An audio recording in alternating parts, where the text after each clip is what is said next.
اللقاء اللي كان امام سيسكا، وفريق ايضا اللقاء اللي كان امام فريق نادي ادي امامنا الهدف الاول. يا على الجول وتوقيت الجول، كريستيانو رونالدو يسجل هدفه رقم 91 اوروبيا، رقم 14، لكن كوره كارفاخال وتخدع الدفاع ويسجل CR7 عشان تحتفل جماهير الملكي باول اهداف.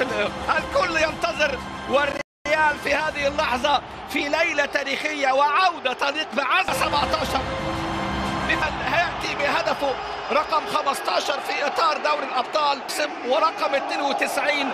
اترك الارقام ودع الريال ينطلق في هذه الليله، لان النتيجه اصبحت 2-0. بص شوف كريستيانو رونالدو، يا ولد يا ولد يا ولد، ضربه راسيه بالتخصص يضع هدفه رقم 16 في الفرق الالمانيه بقى خلال مشواره مع المان يونايتد او مع الريال مدريد. كره من كروس بالمقاس وعلى طول الراسيه لتكون الهدف في مرمى فريق فولفسبورج.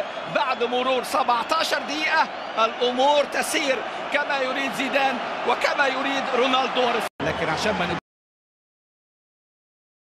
رونالدو وبيناليو رونالدو